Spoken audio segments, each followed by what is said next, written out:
Pierre Sabatier, bonjour, merci d'être avec nous aujourd'hui. Je suis content de te recevoir sur la chaîne parce que ça fait quelques années qu'on n'arrive pas à se... C'est vrai. Bonjour Richard. Un homme très occupé. Un peu, voilà. Un peu. Mais surtout, en fait, je suis un homme bilocalisé, c'est compliqué. Surtout, je suis un homme en mouvement. Alors, aujourd'hui, on est à Paris, hein, donc c'est pas bien d'ailleurs. Il faudrait délocaliser. On est dans un pays très vertical, très jacobin. Tu devrais réaliser tes émissions en province. Ça serait le problème, c'est qu'on envoie, je vois 5 personnes dans 3 jours, et le seul point où je peux toutes les avoir, c'est Paris. Non, mais c'est affreux. Hein. Je plaisante, mais je vis effectivement, donc quand je dis c'est compliqué de m'attraper, parce que je vis dans un tout petit village au fin fond de l'Auvergne de 450 habitants, et donc forcément, mon temps à Paris est finalement assez compté. Voilà, donc, mais on a réussi, c'est l'essentiel. Et d'ailleurs, ça c'est un sujet que tu as beaucoup creusé, c'est cette décentralisation de la France qu'on devrait avoir, qu'on n'a pas, mais qu'on devrait avoir. Et dans ce que tu m'expliquais, en fait, c'est que la croissance française est faite par des centres d'activité qui pompent toute l'énergie du pays. C'est probablement en fait peut-être la clé du monde qui vient. Avec la crise sanitaire, on nous a tous surinés avec le monde d'après, la fin d'un monde, etc. En réalité, c'est surtout l'accélération de la fin de quelque chose dont on sent, en gros, un petit côté désuet dans les modèles de société dans lesquels on vit, mais en réalité, on voit les prémices de, pas l'effondrement en tout cas, mais d'une forme de déliquescence depuis le milieu des années 2010. Et la crise sanitaire est un accélérateur et qui fait basculer probablement peut-être, accélère en fait ce changement qui vient du fait qu'au final, les aspirations des gens que nous sommes, hein, toi, moi, les autres, voilà, toute la population, a des aspirations fondamentalement différentes au passé. Or, nos modèles de société ont été conçus et construits sur la base de ce que nous étions bien avant, il y a 30, 40, 50 ans. Et aujourd'hui, en fait, on vit dans un monde de tensions de tous ordres, géopolitiques, politiques, sociétales, géographiques, qui sont en réalité l'héritage d'une dissonance entre un modèle conçu sur ce que nous étions avant et quelque chose que nous devenons aujourd'hui, et je dirais nous éloignons de plus en plus en fait de ce que nous étions en fait dans le passé. Et alors là-dedans, il y a beaucoup de démographie, il y a tout un tas de choses qui sont intéressantes à avoir en tête. Et alors, s'il fallait le résumer pour revenir à ta question initiale sur la notion de décentralisation, un des échecs qui exprime ou qui génère les tensions actuelles, c'est que dans le modèle de société qu'on a conçu il y a 30 ou 40 ou 50 ans, eh bien c'était un modèle qui était marqué par cette conviction profonde que la puissance est une conséquence de la taille. Ça, c'est vraiment extrêmement important à avoir en tête. C'est-à-dire que c'est comme un axiome en mathématiques. Hein. L'axiome, c'est la conviction de départ qu'il faut qu'ensuite on définisse un système ou un modèle. Et cette conviction très forte que pour exister dans le monde qui vient depuis 50 ans, en fait, on ne peut exister qu'à travers en fait sa taille, donc il n'y a que les gros qui survivront, eh bien a fait qu'on a dessiné un modèle de gros, favorable, toujours plus favorable en fait aux gros. Et qu'est-ce que ça veut dire quoi? Ça veut dire qu'on a favorisé notamment les grosses boîtes dans la démographie entrepreneuriale, et en fait on a une forme d'accélération au cours des dernières années où c'est la course à la taille. Et donc croissance externe, les boîtes se rachètent les unes les autres, et donc c'est d'ailleurs marrant quand on parle finance. Sur les marchés actions, vous savez, les actions, c'est des morceaux d'entreprise qu'on rachète. Mais il faut quand même avoir en tête qu'il y a de moins en moins de papier à disposition. C'est-à-dire qu'en fait, les boîtes, parce qu'il y a de moins en moins d'entreprises à disposition qui existent, parce qu'elles se bouffent les unes les autres. Et donc ça, c'est parce qu'on a monté en fait un mécanisme qui était toujours plus favorable au gros. Ce qui est vrai pour l'entreprise est aussi vrai pour nos sociétés et pour nos territoires. Ça fait 40 ou 50 ans. Prenons l'exemple français. On a beaucoup travaillé, on a monté un simulateur l'année dernière sur la base pour comprendre véritablement les disparités géographiques. Vous savez, c'était ce propos de Macron, les premiers de cordée, voilà, et en gros, on allait faire tache d'huile, c'est-à-dire qu'en fait, il faut des locomotives et tout le monde va suivre derrière. Et bien, en fait, on était intrigués par ce propos, parce que les mots, c'est une chose, en fait, les chiffres, voilà. Concrètement, les données, ça donne quoi? Et concrètement, en fait, on a découpé la France tout simplement, on a repris les départements, et on a monté des algorithmes pour évaluer le potentiel socio-économico-démographique des territoires, département par département. Et ce qui est fabuleux, c'est qu'on comprend, en fait, le modèle français, notamment l'origine des tensions, c'est qu'on sort en fait 4 groupes de départements qui se ressemblent.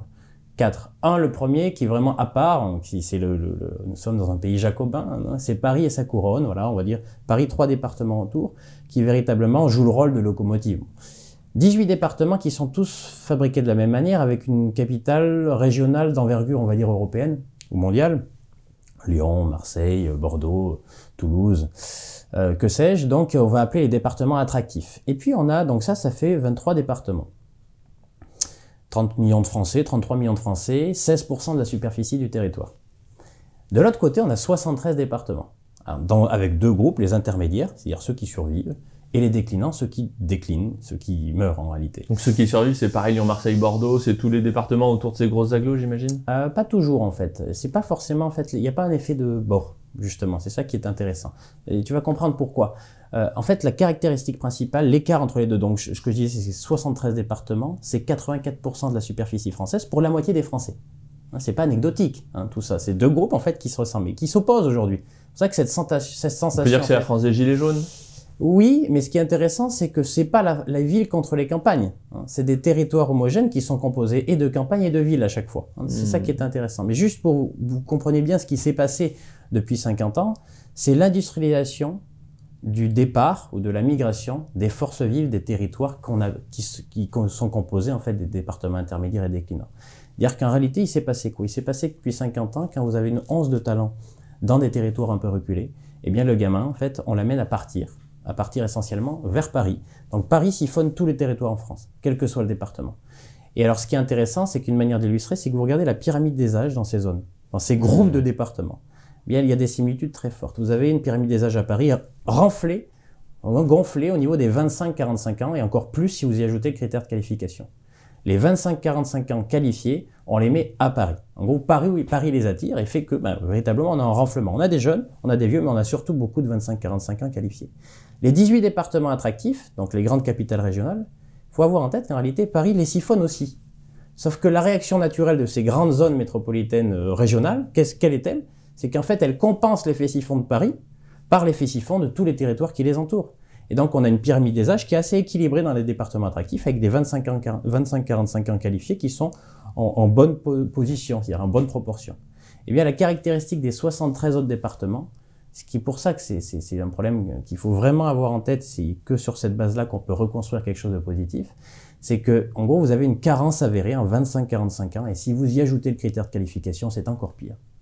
Ça veut dire qu'aujourd'hui, on n'a que ce mot-là à la bouche, hein, les territoires, les politiques en parlent tous les jours. Un grand discours politique général du Premier ministre, de sa prise de fonction, le mot territoire a dû sortir une trentaine de fois. Mais il faut comprendre qu'en réalité, on a siphonné ces territoires des forces vives et notamment des forces vives qualifiées. Donc il n'y aura d'avenir, tu vas comprendre pourquoi, il n'y aura d'avenir en réalité à la France, pour une France plus apaisée, qui fait qu'on ait moins de monde toujours aux mêmes endroits et mieux distribué donc sur l'ensemble du territoire. En gros, on réapaise la France à partir du moment où on sait recréer des emplois qualifiés là où, entre guillemets, il n'y en a plus. Et donc l'enjeu majeur de la France, c'est mieux distribuer ces forces vives qualifiées qui sont celles qui font preuve de créativité et qui seront en capacité justement de créer les conditions d'expression de leur potentiel, donc de la croissance dans notre pays. Donc aujourd'hui, on a été vraiment au bout du système d'hyperconcentration qui fait que tout le monde est aux mêmes endroits, que la vie est devenue invivable dans ces endroits. C'est ça qui est intéressant, c'est-à-dire qu'on a une opportunité majeure, c'est qu'en fait les gens en ont marre en fait de ce mécanisme d'hyperconcentration. Même les cadres dirigeants dans ces grandes villes en réalité veulent plus y vivre parce que l'immobilier est trop cher, parce que si vous avez des gamins en fait il n'y a pas assez de place pour les loger, pour qu'ils aient de l'espace pour s'exprimer. Donc en réalité vous êtes pauvre, peu importe le niveau de revenu, vous devenez pauvre. Vous avez 1 mètre carré ou 2 mètres carrés d'un parc à vous partager avec d'autres pour les sortir. C'est vrai, c'est la réalité. Et donc, ce qui est extraordinaire, c'est qu'en fait, on a été au bout du bout. On a voulu faire rentrer un carré dans un rond avec cette conviction forte que pour s'en sortir, il n'y a que les gros qui s'en sortiront à terme. Et on se rend compte qu'en réalité, les gens n'en veulent plus, ce modèle-là. Et donc, les gens n'en veulent plus. Et donc, une manière d'y répondre, c'est mieux distribuer l'activité et poser les conditions dans un pays comme le nôtre, mais comme ailleurs, hein, de recréer des entreprises, notamment des entreprises qualifiées, donc qui vont générer des emplois qualifiés dans des territoires dans lesquels il n'y en a plus depuis longtemps. Et ça, c'est un sujet en fait intéressant qui n'est jamais abordé. En gros, l'échec et l'erreur de nos mécanismes, de nos modèles de société, ça a été probablement il y a 50 ans d'oublier le critère géographique. Alors c'est intéressant parce que ce que tu dis, ça m'inspire plusieurs choses. Déjà, ça correspond au monde d'avant Internet, entre guillemets, où effectivement, pour avoir des relations humaines, de travail, de commerce, de tout ce qu'on veut, il fallait se toucher. Au sens, fallait être à portée de main. Oui. Donc au final, ces hyperstructures, on peut dire qu'elles sont particulièrement bien adaptées au monde d'hier. Oui, absolument. Donc ça explique, en fait, je veux revenir aux dinosaures. Un brachiosaure, c'est super adapté pour aller manger des feuilles, en haut des cimes. Par contre, dès que ça bouge un peu, ça marche plus trop bien. Donc ça veut dire que c'est peut-être pas nous qui allons changer la donne, mais le destin, quoi. Enfin, l'évolution du monde. Oui, parce qu'en fait, nous changeons, nos aspirations changent. C'est-à-dire qu'aujourd'hui, auparavant, alors premièrement, là où tu as raison, c'est que ce monde-là ne pouvait exister qu'à travers un degré d'infrastructure physique extrêmement importante. Aujourd'hui, alors, le fait de décentraliser les entreprises et les emplois qualifiés, évidemment, ce n'est possible qu'à deux conditions, des infrastructures de transport suffisantes, mais surtout des infrastructures de communication béton.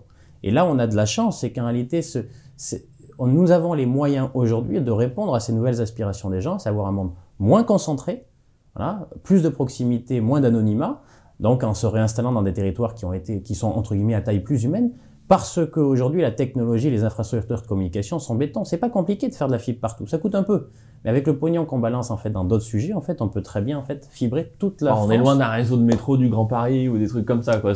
Voilà, c'est pas la même chose. Puis on n'est même pas obligé de fibrer si on met des antennes 4G un peu partout, alors ça va en faire hurler certains. Mais non, mais voilà, mais voilà, on peut se démerder. Ça coûte pas cher. À partir de maintenant, aujourd'hui, où la technologie nous permet entre guillemets d'être connecté, quel que soit l'endroit où on se situe, eh bien c'est le point de départ, c'est l'effondrement de la conviction initiale, juste pour dire que la puissance est une conséquence de la taille. Eh bien, cette conviction et cet axiome s'effondrent grâce aux infrastructures de communication, parce qu'en réalité, elles rendent possible une invention du début du XXe qui s'appelle le système coopératif, mais à très grande échelle, à savoir la puissance naît aujourd'hui de la petite taille connectée. De la distribution en réseau. Voilà, la petite taille connectée. Ce qui était impossible auparavant, c'est que si vous étiez petit, vous ne pouvez jamais adresser une question globale. Vous restiez petit dans votre écosystème. Aujourd'hui, en fait, notre capacité de connecter une multiplicité de petits fait que, en réalité, vous arrivez à faire coexister quelque chose de totalement nouveau, du local, plus de proximité, moins d'anonymat, voilà, plus de créativité, voilà, plus d'humanité aussi à travers des structures de plus petite taille forcément, il y a moins de strates qui se... le local, tout en ayant une dimension globale. Et c'est là en fait où ce qui sera très intéressant en prospective, parce que c'est mon métier tout de même, c'est de dire finalement quels seront les grands acteurs de demain. Eh bien, je serais très curieux en fait de revenir dans une dizaine d'années, parce que peut-être le grand concurrent de Google, Facebook, Danone ou que sais-je sera peut-être en réalité en fait une forme de coopérative réinventée, à savoir, en tout cas probablement réinventée, hein, parce qu'attention, le système coopératif tel qu'il a été inventé au début du XXe, aujourd'hui a des lourdeurs qui font que c'est difficile. Mais bon, peu importe, vous avez compris l'idée, sera peut-être en réalité une somme de petits connectés.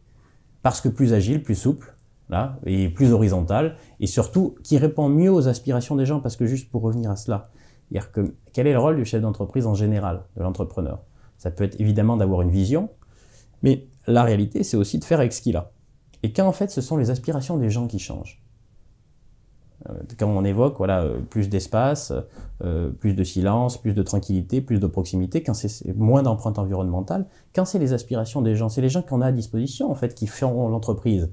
Donc quand ces aspirations changent, eh bien nécessairement en fait votre job c'est d'aller les servir, d'aller vous adapter en réalité à votre propre matière première, qui dans nos pays riches en fait sont essentiellement les hommes et les femmes qui la composent. Donc à partir de là où véritablement dans tous les sondages qui sont faits, les gens qui habitent dans des villes hyper concentrées vous disent « j'aimerais partir », eh bien en réalité, il suffit en fait de leur donner l'occasion de partir pour que ça se réalise. C'est pour ça que c'est hyper intéressant. On est vraiment dans une phase de basculement où évidemment l'ancien monde résiste, lutte, ne veut pas changer, parce qu'évidemment, un monde plus décentralisé, où la puissance naît de petits connectés, est beaucoup moins facile à gérer et à contrôler. Alors qu'on vient d'un monde dans lequel, évidemment, on a des positions dominantes qui sont très fortes, et évidemment, les prémices de tout changement, c'est une résistance au changement terrible, essentiellement exercée par ceux qui portent les positions dominantes du passé. Est-ce qu'on peut dire, parce qu'en fait, pour moi, tout ça, la position remise en cause des gros vient justement de la décentralisation, notamment grâce à Internet, oui. Où on arrive à déconcentrer. Donc au final, on voit bien que et puis comme on a Internet, eh ben, on peut avoir un retour des campagnes, comme ça a été le cas après le confinement. Moi, je dis souvent, ma maison dans le Jura, 150 habitants dans le village, oui. Vendue. J'ai même pas eu le temps de la mettre en annonce, puis les mecs, ils cherchaient des maisons dans la rue. J'y croyais pas. Et du coup, est-ce qu'on peut dire qu'avec le télétravail, qui est la conséquence qui arrive de ça pour déconcentrer les grosses entreprises, est-ce qu'on peut dire que le télétravailleur, il sera dans la Creuse ou il sera malgache, mais il sera plus parisien? C'est un sujet compliqué parce que là, il faut être précis. En gros, le télétravail, c'est quoi? C'est un outil de souplesse. Souplesse pour son collaborateur qui en réclame. Hein. Le collaborateur d'aujourd'hui, le jeune qui arrive, il veut être écouté, il veut être entendu, voilà, il veut plus de souplesse. Voilà. C'est comme ça en fait. Hein. Le télétravail, c'est un outil de souplesse dans la gestion de l'emploi du temps en fait, du collaborateur. Est-ce que le télétravail... Alors, est-ce que le travail à distance, à domicile, est l'avenir du travail? Je suis pas sûr. Parce que le travail à distance à domicile, c'est un outil de souplesse qui peut être utile lorsque vous avez besoin en fait de plus de concentration, vous estimez que c'est mieux en fait de rester à la maison, d'éviter le temps de trajet, etc. C'est donc plus un outil de souplesse que quelque chose qui va devenir majoritaire. Et d'ailleurs, ce qui est intéressant, c'est que là, maintenant, beaucoup de gens ont dit le télétravail, c'est la fin du bureau, du présentiel. Mais quand vous laissez la totale liberté aux gens de dire, on vient sur le lieu de travail versus on reste à la maison pour travailler, eh bien la quasi-totalité vous disent on revient, voire on revient à 100%. Et donc on va utiliser la possibilité de travailler à distance quand on en a besoin. C'est un outil de souplesse. Donc il faut faire, pour une raison toute simple, c'est qu'on parlait de changement d'aspiration. Changement d'aspiration par rapport au passé, c'est que les gens réclament aussi un meilleur équilibre entre vie professionnelle et vie personnelle. Et donc la problématique, c'est que travail à distance à domicile font que, de fait, il est plus difficile en réalité de mettre une barrière entre sa vie professionnelle et sa vie personnelle. Et on voit que les gens en reviennent. Donc le vrai sujet, il n'est pas là. Si on veut implémenter la décentralisation, c'est deux choses. C'est un, que les boîtes, la Startup Nation qu'on nous a vendue il y a quelques années, très bien, on ne peut pas être contre.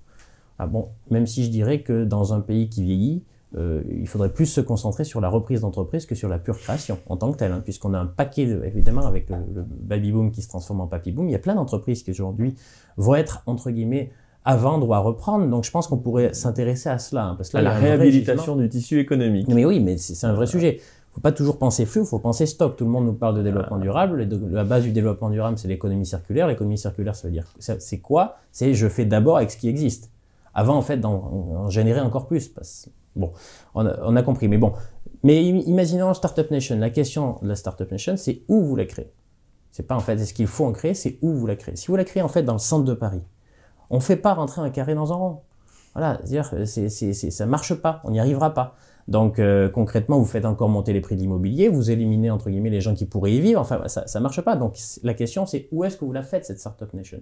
Et donc, je dirais que le travail à distance, c'est alors deux choses, c'est que notre avenir et la décentralisation, elle passe par la création d'entreprises ou la reprise d'entreprises ou le développement d'entreprises dans des territoires dans lesquels il n'y en a plus assez, notamment des entreprises à haute valeur ajoutée, ça c'est le premier point. Elle passe par ces velléités de relocalisation dont on parle. On va peut-être rentrer sur un panorama plus macro après si tu le souhaites, mais elle doit se faire. La question c'est pas faut-il le faire ou pas, c'est il faut le faire, mais la question elle est où? Où est-ce qu'on les met, ces entreprises? En sachant qu'il faut faire attention sur le phénomène de relocalisation qu'on nous sert à tout va, en vendant à la population une forme de mirage.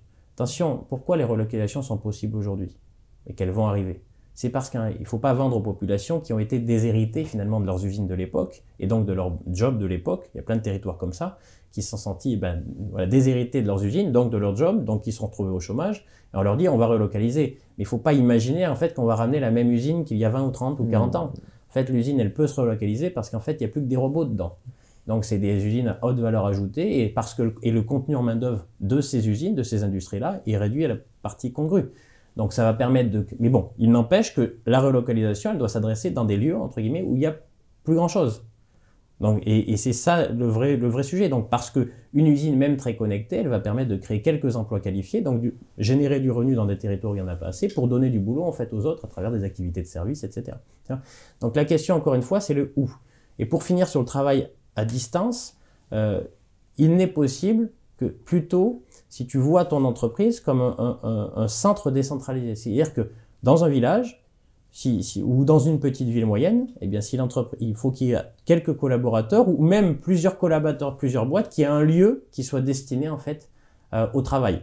C'est-à-dire que le vrai sujet, c'est que imaginez que le télétravail puisse supprimer le bureau pour faire que les gens ne travaillent qu'à domicile. C'est probablement possible dans certains domaines d'activité, très particuliers, mais dans la plupart du temps, c'est pas gérable parce que les gens n'ont pas assez de place pour justement pour générer en fait une barrière nécessaire psychologique entre vie professionnelle et vie personnelle. Donc le travail à distance, oui, mais il faudra toujours avoir un lieu dans lequel en fait on associe en fait à son travail. Alors soit vous le partagez avec d'autres personnes qui vivent dans le même lieu que vous, mais qui pas forcément dans la même boîte, et donc ça s'appelle un tiers-lieu. Dans un village, c'est possible, vous rachetez une maison, il y a 5-6 bureaux, il y a 6 personnes en fait qui partent le matin et vont travailler, et reviennent le soir, vont travailler.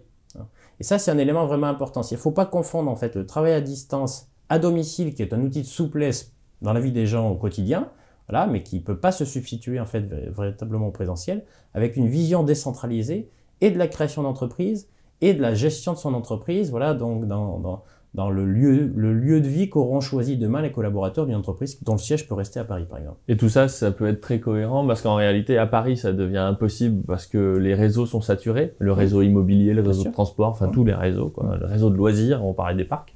Mais dans le Jura, dans la Creuse ou à Clermont, enfin en Auvergne, je veux dire, tout est gratuit, entre guillemets. C'est-à-dire que l'immobilier, on en donne à retaper.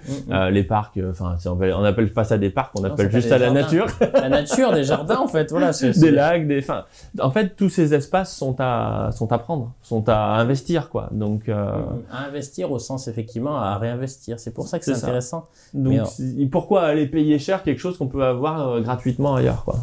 Oui, mais parce qu'en fait, psychologiquement, c'est dur. Pourquoi, en fait, la crise sanitaire en soi est dangereuse et salutaire? C'est parce que, en gros, ce changement d'aspiration, alors on aurait pu le relier aussi à l'empreinte environnementale. C'est une thématique qui est très à la mode, à juste titre. C'est-à-dire que les gens veulent avoir une empreinte environnementale moindre, mais le modèle que j'évoquais tout à l'heure, l'hyperconcentration, elle a de plus en plus éloigné le lieu de résidence du lieu de travail. En allongeant en fait la distance, évidemment on allonge le temps qu'on y passe, donc le temps qu'on gâche dans une journée à se rendre dans son lieu de travail, les embouteillages générés, donc forcément empreinte environnementale, voilà, qui augmente à travers en gros les frottements, le fait qu'on fasse pas encore une fois un carré dans un rond, et donc voilà, tout ça fait que les gens en fait n'en veulent plus, donc c'est pour ça qu'il faut entre guillemets changer de modèle. Mais ce n'est possible qu'à travers justement une meilleure distribution de l'activité sur l'ensemble du territoire. C'est vraiment ce qu'il faut retenir. Et ça, on en parlera parce que notamment sur l'immobilier, tu as pas mal de projets très intéressants. On en parlera dans Grand Angle Entrepreneur. Parce que ça, c'est vraiment un côté entrepreneur que tu développes en plus de PrimeView. Donc, mais il y a vraiment des choses, et ça fait partie des solutions.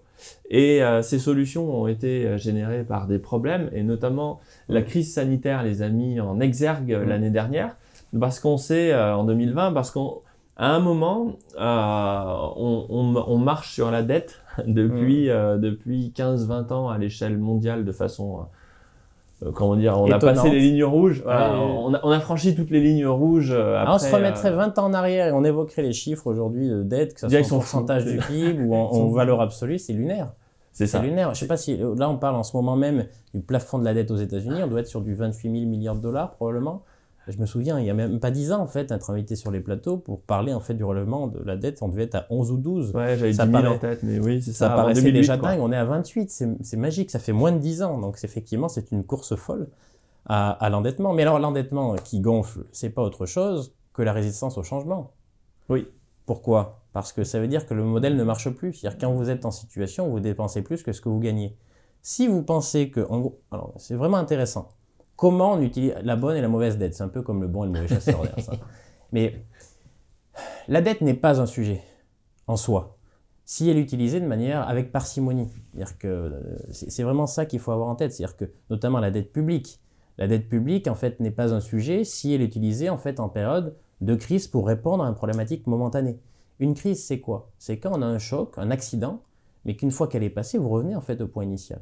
Et la problématique, c'est que depuis 20 ans, on utilise la dette de manière non conjoncturelle mais structurelle. On ne cesse d'augmenter en fait la dette pour justement assumer un régime de dépenses qui n'est plus en adéquation avec notre capacité à générer de la richesse. D'ailleurs, si on était honnête, il faudrait faire, quand on parle de croissance, il faudrait faire croissance moins dette. Parce que comme la dette est devenue un outil de croissance, c'est un peu bizarre quand on le dit comme ça, mais du coup, il faudrait soustraire la dette à la croissance maintenant pour mesurer statistiquement, ce que c'est que la croissance. Pas complètement un pour un, mais dans l'idée, je comprends ce que tu veux dire. Effectivement, si on augmente, il faudrait en fait calculer la croissance si on était resté à niveau de dette constant. Voilà. Effectivement. Et là, on serait négatif depuis 10 ans, je pense. En tout cas, ce qui est sûr, c'est qu'on n'aurait pas beaucoup avancé, on n'aurait pas beaucoup cru, effectivement. Donc, on n'aurait pas. Mais ce qui est assez logique, en fait, le vrai phénomène de base, c'est que donc, en économie, il y a des forces structurelles et des forces conjoncturelles. Les forces structurelles, c'est ce qui s'entend en fait en dizaines d'années, en décennies, en changements lourds.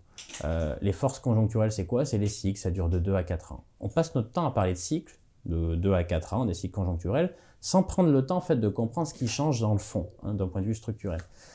Il y a un phénomène de fond donc, qui va me permettre de répondre à ta question de la dette, et pour moi, c'est véritablement l'expression même du fait qu'on n'a pas posé le bon diagnostic. Et évidemment, quand on pose le mauvais diagnostic, on définit un mauvais traitement.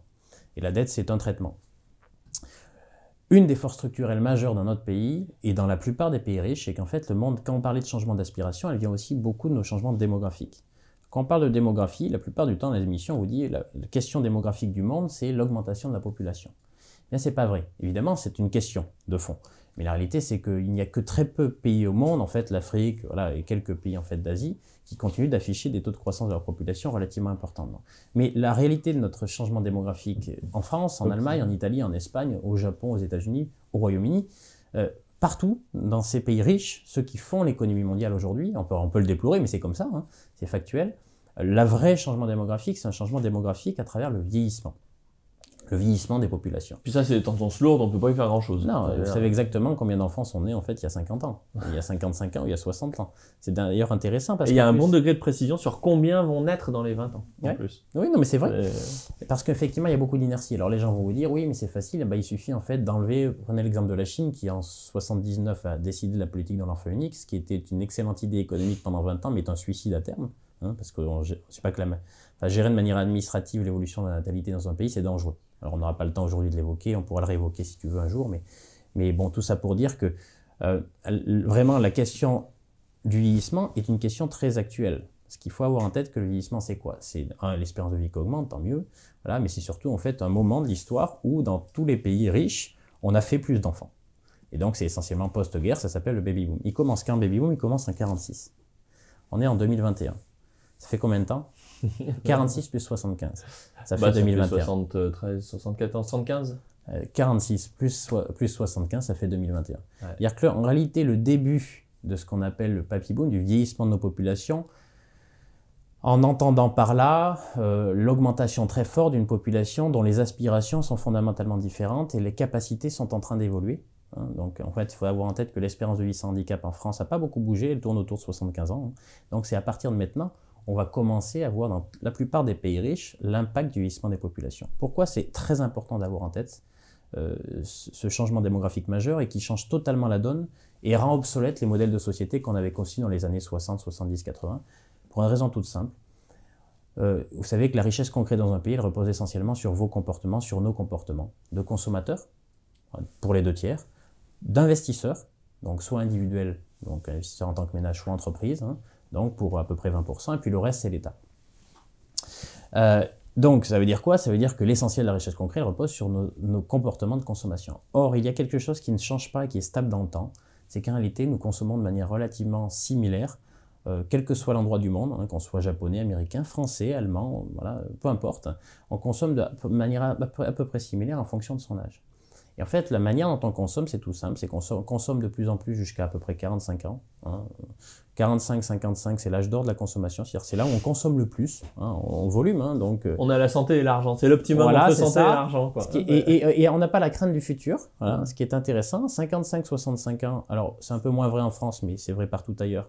Donc vous avez gagné toujours autant d'argent, hein, donc vous êtes aussi riche, mais vous avez la proximité en fait de la cessation d'activité qui font que vous commencez à arbitrer un peu plus en faveur de l'épargne plutôt que la consommation, ce qui fait qu'on voit que le plafond, en fait, c'est vraiment 55 ans, alors que vous êtes aussi riche. Hein. Ce n'est pas une question de revenu, mais une question d'appréhension, en fait, du moment où vous allez avoir une dégradation de vos revenus, en fait. Donc, c'est quand se rapproche, en fait, l'âge de la cessation d'activité. Et puis après, 65 ans, en fait, là, pour le coup, ça dégringole. Et on consomme à peu près 65% du montant de ce qu'on consomme en moyenne quand on a 80 ans. Et c'est pour ça qu'il faut avoir en tête cela. Quand la richesse qu'on crée repose essentiellement sur nos comportements de consommation. Et quand d'une population, entre guillemets, voit sa pyramide des âges se déformer au profit d'une population plus vieille. C'est ni bien ni mal, mais il est écrit dans nos gènes, dans notre ADN démographique, que les niveaux de croissance, les niveaux de richesse qu'on va être en capacité de générer collectivement sera plus ténu qu'au moment en fait, où notre ADN démographique portait les 25-45 ans, les 45-55, même les 55-65. Et donc, c'est ce qu'il faut avoir en tête, c'est que nous vivons dans un monde où structurellement la croissance disparaît. Et pas parce qu'on est mauvais ou qu'on est moins bon, c'est parce que concrètement, en fait, nous changeons et ces changements-là portent en eux-mêmes une croissance qui sera plus faible que par le passé. Et donc, notre job, c'est pas de dire essayons de revenir au taux de croissance d'avant, parce que vous serez toujours, entre guillemets, amené à décevoir, parce qu'il n'est pas possible d'y arriver, si ce n'est en utilisant des leviers qui sont des leviers malsains. La dette, par exemple. Plutôt qu'accepter et de comprendre les raisons qui font que finalement nos taux de croissance baissent et donc nous devons accompagner en fait Nous devons faire évoluer notre modèle de société du coup pour adapter notre régime de dépenses à notre capacité à générer de recettes. Pourquoi c'est important et ce changement-là, ça rend obsolète les modèles d'avant? Parce que nous avons conçu des modèles de société basés sur une capacité à lever des recettes fiscales de plus en plus fortes chaque année. Parce que quand vous avez de la croissance, eh bien, les recettes fiscales associées, eh bien, forcément, vous en avez plus. Et donc, vous pouvez adosser votre régime de dépenses, en fait, à ce régime, à votre capacité à lever plus d'argent en tant qu'agent public pour financer des dépenses. À partir du moment où vous avez un modèle qui est conçu comme cela et qu'en fait, vous avez plus de croissance, eh bien, il n'y a plus d'augmentation des recettes fiscales, si ce n'est en augmentant la pression fiscale, ce qu'on a fait dans le passé. Donc, encore un levier néfaste qu'il a fallu faire jusqu'à ce qu'on étouffe en réalité les particuliers et les entreprises. Donc, mais parce qu'on n'a pas compris qu'il fallait adosser notre modèle pour éviter l'inflation des dépenses parce que nos recettes, entre guillemets, devenaient limitées, ça c'est le premier point. Et le deuxième point, sinon vous créez un déficit structurel et la seule manière en fait de continuer dans ce modèle-là, si vous refusez de le remettre en question, eh bien c'est une fois que vous êtes à la pression fiscale maximale, qu'est-ce que c'est? C'est la dette. C'est en gros créer de la monnaie. C'est ce qu'on fait aujourd'hui en réalité. Alors, au départ, en fait, l'État s'est endetté auprès en fait de fonds de pension, etc.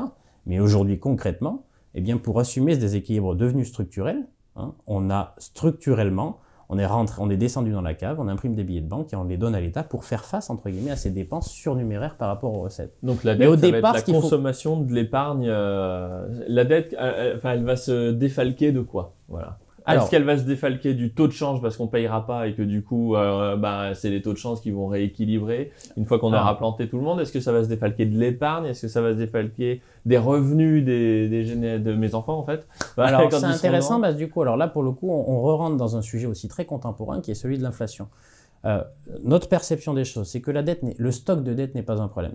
En gros, le vrai problème, c'est que c'est le déficit public parce qu'il traduit notre incapacité à comprendre que notre niveau de recettes est structurellement plus faible que par le passé, et nous, on refuse d'adapter notre régime de dépenses. D'ailleurs, on peut même dire qu'une grosse partie des coûts structurels n'a plus lieu d'être, puisqu'on assiste aussi à une déconcentration des villes. Donc au final, il faudrait réduire, entre guillemets, le poids des structures collectives, parce qu'on n'est plus résilient oui, dans les campagnes, en tout cas, on pourrait faire un travail sérieux, on pourrait construire, en fait. Mais, encore une fois, essayer d'adapter un modèle qui est devenu obsolète, on n'y arrivera pas en fait. Aussi intelligents soient les personnes qui essayent de le faire, ils ne peuvent pas y arriver structurellement parlant.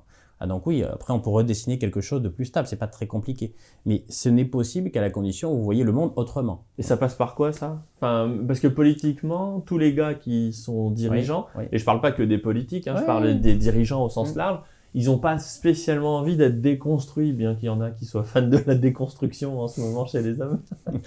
Mais voilà, comment cette superstructure, entre guillemets, elle passe à l'adaptation en lui disant, en fait, on n'a plus besoin de vous les gars, va falloir vous reconfigurer.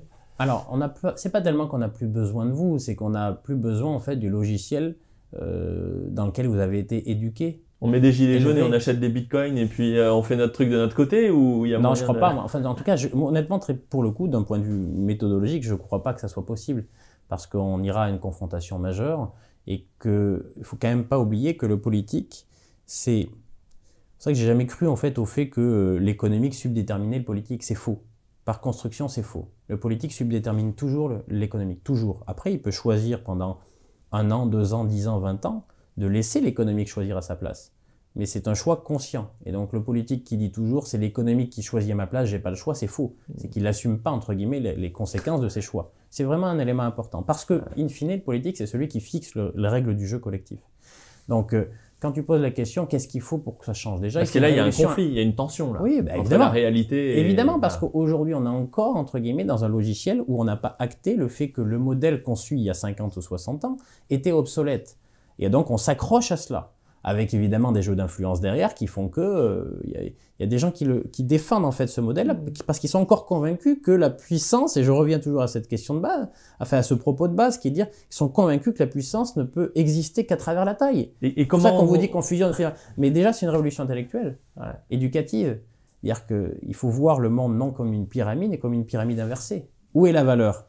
Je disais, dans des très grands groupes bancaires mutualisés, qui ont peur d'une peur absolue, en fait, je fais un petit aparté parce que vous allez comprendre, qui ont une peur absolue, une peur bleue des GAFAM qui viendraient en fait sur leur marché. Pourquoi? Parce que les GAFAM, ils ont des logiciels pour savoir ce que tu souhaites acheter, quelles sont les problématiques que tu rencontres dans ta vie. Donc, tu vois, tu pourrais en fait être très en amont, que ce soit en termes de produits financiers que tu veux vendre ou en termes de crédit, de besoins, etc. Donc, les banques ont peur de ces acteurs-là. Mais je dis, mais c'est incroyable. C'est-à-dire que vous n'avez pas compris que vous disposez aujourd'hui d'une armée de gens sur le terrain. Donc, eux, ils ont des logiciels, mais vous avez des gens qui vivent au milieu en fait des gens. Donc, simplement, la problématique, c'est que vous devez faire une véritable révolution intellectuelle en comprenant que la valeur dans une banque comme la vôtre, c'est pas vous qui la possédez. Elle est en fait au plus loin sur le terrain. Ça tombe bien parce qu'ils suppriment des agences. Alors, pas toutes, mais celles qui ne le font pas, en fait, ont raison. Mais elles ont raison à partir du moment où psychologiquement, elles ont compris. Il ne faut pas les garder symboliquement, pour faire bien et faire de la com. Il faut les garder parce qu'on est convaincu qu'une personne qui vit au milieu d'une autre, elle sait si la personne en fait est heureuse, pas heureuse, veut divorcer, pas divorcer. Donc évidemment, ça structure des besoins différents qu'on va adresser concrètement. Mais ça veut dire pour ça qu'il faut voir l'entreprise et même nos sociétés non comme une pyramide où celui qui a le pouvoir sait et diffuse, mais comme une pyramide inversée, celui qui a le pouvoir en réalité est en responsabilité et doit écouter entre guillemets sa base. Donc il est là pour aider, pour accompagner, pour écouter en fait ce qui vient de la base. Et donc le vrai sujet de fond, c'est qu'intellectuellement, on est trop vertical en fait dans nos esprits. On forme des esprits qui sont beaucoup trop verticaux et qui sont convaincus qu'ils possèdent le savoir et donc qu'ils vont le descendre. C'est top-down. Or, notre avenir, le petit connecté, c'est quoi? C'est une vision en fait de la vie qui est beaucoup plus bottom-up. C'est du bas vers le haut. Et donc ça veut dire que le savoir, et en plus vraiment c'est très connecté au business. C'est-à-dire que ça fait 15 ans ou 10 ans qu'on vous dit que les entreprises doivent se réinventer. Et pour ça, il faut qu'elles se rapprochent du client. Mais c'est quoi se rapprocher du client? C'est plus de proximité, c'est plus de petite taille. C'est là, en fait, c'est comme ça. Alors, évidemment, plus de technologie, mais c'est plus de petite taille. Ouais, et donc, tout comme les entreprises doivent se réinventer, en fait, en remettant le client au centre de leur stratégie, eh bien, c'est pareil en politique. C'est-à-dire que les politiques doivent se recentrer en remettant le citoyen au centre.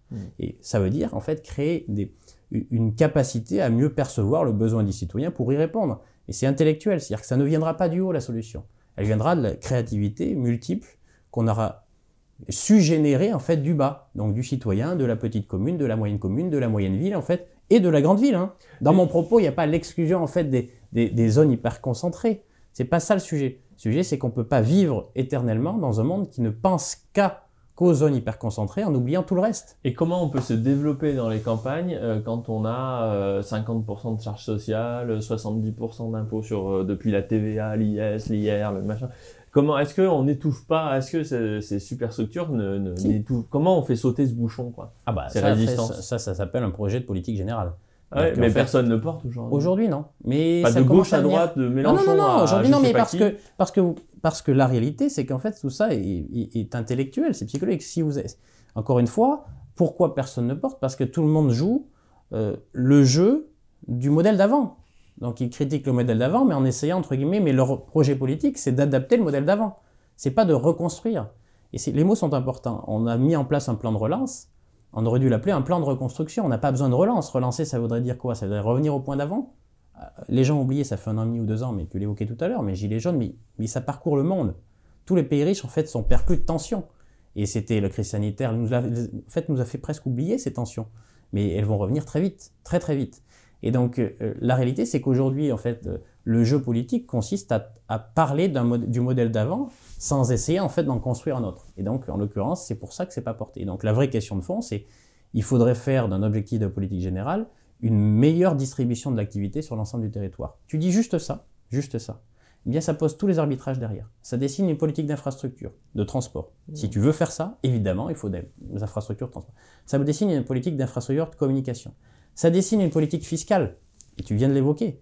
Si véritablement tu veux que les boîtes se créent dans des zones qui ont perdu en attractivité, eh bien, il faut les re-rendre attractives. Ça veut dire qu'en réalité, il faut qu'il soit plus intéressant pour une entreprise qui n'est ni morale ni immorale. Une entreprise, elle est amorale, elle a la gouvernance de celui qui le dirige ou celle qui la dirige, sa gouvernance. Eh bien, il faut créer de l'attractivité, c'est peut-être artificiel au départ, justement en aidant fiscalement les boîtes qui vont s'y installer. Après, une fois qu'on a dit ça, ça veut dire quoi? Ça veut dire moins d'IS, en gros, impôt sur les bénéfices ou impôt de production. Ça, c'est à réfléchir. On pourrait même dire, peut-être qu'on ne fait pas ça sur toutes les boîtes, sur des zones géographiques, mais on va cibler, en gros, une attractivité fiscale pour certains territoires, sur certains secteurs d'activité. Est-ce qu'il ne nous manque pas une grosse crise au milieu, quand même, pour articuler ce changement? Parce que je vois pas, d'ailleurs c'est marrant, dans l'offre politique, il y en a pas un seul qui dit qu'il faut déconcentrer la France. Ils en parlent vaguement, là, les territoires, les trucs au-delà du périph', tout ça, on voit, ils visualisent un peu, mais... Oui, non, mais au-delà du périph', c'est justement pas du tout l'image qu'il faut donner, à savoir que concrètement... C'est comme ça qu'ils se la représentent. Non, mais j'ai bien compris, mais justement, il faut arrêter de voir les territoires comme voir l'avenir de nos territoires simplement de territoires qui vivraient des subsides, en fait, des grosses villes. Donc, faut pas du tout voir ça, c'est-à-dire que chacun de nos territoires doivent porter leur propre dynamique. Et ils doivent être en capacité d'exprimer leur plein potentiel. Faut cantonaliser la France. Oui, enfin, en tout cas, il faut la voir comme une multiplicité de zones, entre guillemets, qui sont autonomes quant à leur capacité de générer suffisamment de revenus pour que les gens y vivent bien. Et donc, c'est un vrai sujet, ça, c'est un vrai sujet. Donc après, est-ce qu'il faut une crise ou pas? Ça, c'est un sujet intéressant. Moi qui suis entrepreneur, tu l'évoquais, quand on est entrepreneur, on est un profond optimiste, toujours. Et donc, il ne faut jamais désarmer. Donc, mon métier, c'est d'expliquer, c'est de parler, c'est de partager en fait ce qu'on observe à travers en fait tous les travaux qui sont menés par mes équipes, qui sont par ailleurs formidables, et de voir entre guillemets ce qu'on pourrait faire. Donc, après, si je suis là pour en parler, c'est parce que j'estime en fait qu'on n'a pas besoin de passer par une crise pour pouvoir y arriver. Si on choisit, entre guillemets, d'en faire un objectif de politique générale, tous les arbitrages qui en découlent sont relativement simples, y compris en politique du logement, en fait. Oui, non, mais le si on choisit, c'est costaud comme hypothèse. Alors, c'est pas comme costaud, c'est-à-dire qu'à eux de s'en saisir. Alors, quelques-uns, en fait, s'en sont saisis, mais ils restent confidentiels aujourd'hui. Après, à la question, est-ce qu'il est possible d'éviter une crise? Je vais juste faire un rappel historique. C'est-à-dire que souvent, en France, on nous dit que de toute façon, nous n'y arriverons pas, et on nous renvoie toujours à notre référence de 1789, nous, on changera de modèle qu'après avoir coupé les têtes. Ce qui est intéressant, c'est qu'en réalité, et on nous le renvoie tout le temps, alors peut-être que si on n'arrive pas justement à réadapter le modèle au regard des nouvelles aspirations des gens et à le remettre dans l'axe, ça finira par une crise, voilà, par une rupture d'ordre social, politique, géopolitique, que sais-je. Mais ça finira par une rupture. Mais l'époque qui ressemble peut-être le plus à aujourd'hui, même si, voilà, il faut faire attention, l'histoire se répète rarement, mais elle rime souvent tout de même, c'est la fin du 19e. Et pourquoi la fin du 19e? Parce que c'était une époque extrêmement tendue, qui était en fait à l'issue d'une révolution technologique absolument majeure. Machine à vapeur, électricité, télégraphe, ça c'est une révolution de transport, de communication. La manière dont on faisait le boulot avant est complètement transformée, ce qui fait que ces boulots disparaissent et ils sont faits autrement. 2 monarchies, 3 empires, ou l'inverse, je sais plus, mais ça. Socialement et politiquement, c'était costaud. Et en gros, valse, tension politique terrible, tension sociale avec émergence du syndicalisme, donc avec des vrais rapports de force très très forts, une tentation en réalité au gros, puisqu'à l'époque, c'est l'époque des trusts en fait, où ils se forment, alors beaucoup plus aux États-Unis qu'en France, mais là aussi c'est pareil. Une inadaptation du modèle a continué à servir, entre guillemets, les aspirations des gens, et même du terrorisme, à l'époque très violent d'origine anarchiste. Non mais c'est intéressant, c'est-à-dire qu'en fait, en gros, un monde perd plus de tension, parce qu'on est post-révolution technologique, et en gros, ce qui éteint le modèle d'avant, qui en ouvre un autre, et forcément, on a ce moment de tension. Ça s'est pas soldé avec la Première Guerre mondiale, cette affaire-là? Non, justement pas. La Première Guerre mondiale est une succession en fait de choses qu'on peut peut-être relier à cette époque de tension, mais c'est plus les États-Unis. D'accord, donc on met à part. Mais on la met à part, non, parce que donc ça c'est la fin du 19e. Il y a 2 réponses dans le monde. Une réponse qui est une rupture. Alors c'est marrant parce que du coup, les gens penseraient normalement que c'est la France qui aurait dû rompre et couper. Mais non, c'est les États-Unis qui ont élu en fait un président qui s'appelait Theodore Roosevelt en 1901, dont le seul programme c'est « Je découperai les gros ». En gros, le discours de Mélenchon. Les États-Unis en 1901. Parce que justement, les trusts, parce qu'ils n'ont pas réussi en réalité à adapter leur modèle, et donc naturellement, face à toutes ces tensions-là, eh bien, les gros sont devenus de plus en plus gros, ça devient insupportable, et à la fin, en fait, on aboutit à une rupture politique. Donc 1904, première tentative pour démanteler une banque, et le premier démantèlement, ça sera la Standard Oil en 1911, et puis donc, mais vraiment les lois antitrust en fait prennent de l'essor, ça a été inventé autour de 1890, 1901 élection de Theodore Roosevelt, et puis vrai découpage en règle des gros, donc c'était une lutte intestine terrible au début du XXe siècle, donc sur le sujet. La France a fait quoi? En fait, la France, on parle beaucoup en fait de la Seconde Guerre mondiale comme l'émergence du modèle, enfin des fondations de notre société. La réalité, c'est qu'elle est bien plus précoce. Enfin, c'est le moment où on fait la loi de 1901. C'est le moment, donc loi des associations. On parlait de créativité. Il n'y a pas plus décentralisateur que ça quand même à l'époque. C'est quoi une assoce? Une assoce, c'est justement, en gros, donner les moyens sans moyens de créer ou de faire de la créativité. Donc c'est une forme d'entrepreneuriat associatif. Donc c'est vraiment colossal. Loi 1901, loi 1905. Qu'est-ce qui se crée dans l'agriculture à l'époque? Local, global, tiens, système coopératif. C'est là en fait qu'émergent les coopératives agricoles, cette capacité justement pour pouvoir adresser une dimension globale, à faire coexister en fait l'initiative locale avec, en gros, le petit entrepreneur avec une dimension globale qui permet en fait d'adresser un sujet global. Qu'est-ce qui se passe dans le monde financier? Eh bien les banques de l'époque jouaient plus le rôle. Jouaient plus le rôle, voulaient pas prendre de risques, un peu comme les banques d'aujourd'hui en fait. Elles vous disent OK pour vous suivre, mais en fait on veut des assurances. Donc ça veut dire quoi? Vous faites une avance de trésorerie. Le banquier, c'est celui qui doit définir, il doit cibler en qui je peux avoir confiance. Ça ne marchait plus. Mais qu'est-ce qui s'est passé? Crédit Agricole, c'est quoi? C'est des agriculteurs qui disent, en fait, on n'arrive plus à financer les activités. Donc on s'organise, la corporation s'organise pour créer sa propre banque. Banque populaire, c'est quoi? C'est la même chose, c'est la même époque. Les mutuelles ou notre système mutualiste, c'est à cette époque-là. Pourquoi je dis ça? C'est parce que d'une certaine manière, si on comprend qu'il faut que le modèle d'avant est devenu obsolète et qu'il faut en reconstruire un autre, qu'on s'est posé en fait et évalué les vraies aspirations des gens et que notre objectif c'est d'y répondre, entre autres à travers en fait une meilleure distribution sur l'ensemble du territoire de l'activité, notamment d'activités qualifiées, sinon on crée des ghettos sociaux qui peuvent être létals à un moment donné, eh bien en réalité on peut le faire progressivement, on n'est pas obligé d'en passer par la rupture, mais si on refuse de le faire, on générera la rupture. Donc à ta question, est-ce qu'on n'a pas besoin d'une crise? Non, on n'a pas besoin de crise, mais si on ne le fait pas, on aura une crise. C'est sur le chemin. Mais une chose est sûre, c'est qu'à un moment donné, le modèle se réadaptera, sera obligé de se réadapter à ce qui font nos sociétés, à savoir toi, moi et tous nos concitoyens. Pierre, merci beaucoup, à bientôt. À bientôt. Si vous aimez mes vidéos, abonnez-vous et pensez bien à cliquer sur la cloche pour être notifié lorsque je publie de nouveaux épisodes. Et pour recevoir le guide de l'investissement de ceux qui y ont déjà réussi, inscrivez-vous ici.